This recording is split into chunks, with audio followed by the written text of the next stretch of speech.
احنا شرعنا في عنابة منذ عامين، وحنا في تكثيف كل التقنيات والأجهزة والتقنيات الحديثة في مستشفيات عنابة. نعطيكم على سبيل المثال مستشفى لي زورجونس ميديكو شيروجيكال تاع البني، كل الاجهزه نتاعو فيما يخص سال دو كاتيتيريزم، لي ار ام، لو سكانير ايتترا، من ارقى اجهزه في الجزائر. انا نقولها ونتحمل مسؤوليتها لان احنا قارنا نقول في الجزائر. وهذا يخلي هذه الاجهزه مش باش نفتخر بها، لان المريض كي يجي راح نقوموا بالاطباء يقوموا بواحد العمل ويستعملوا هذه الاجهزه هذه في فائده المريض. هذه اولا. وثانيا بعد تجهيز مستشفى الاستعجالات الطبيه الجراحيه بارقى التجهيزات، هناك كان مشكل تاع لي سكانير او نيفو دو سي اش، راهم تصلحوا كل اجهزه سكانير نتاع ابن رشد وتاع ابن سينا، وقريبا في الاستعجالات الجراحيه راح يكون ان سكانير.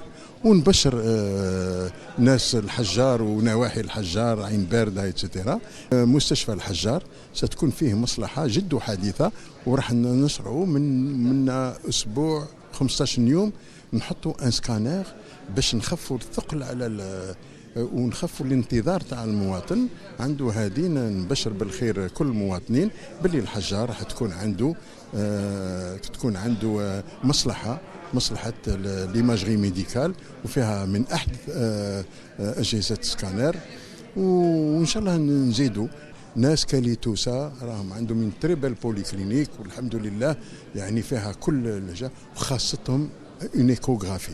أنا نبشرهم بالخير إن شاء الله منا ل 20 يوم أو بلو تاغ نحطوا اون ايكوغرافي للأمهات بور لو ريزو دو جيستيون دو لا فام جيستيون او نيفو دو كاليتوس، لان كاين ناس سكان بزاف ايتترا، باش نكملوا هذيك لا بولي كلينيك. هذا طلب نتاع ايجان المدينه، وحنا عبنا به باللي لازمنا، ولكن كي زادوا طلبوه زادوا شجعونا.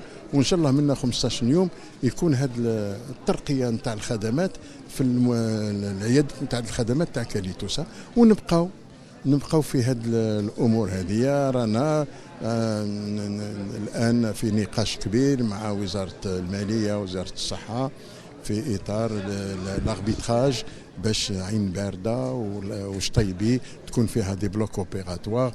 وكي نقولوا بلوك اوبيراتوار اجهزه كبيره، وهذا كل تو لو بينيفيس بور لا بوبولاسيون.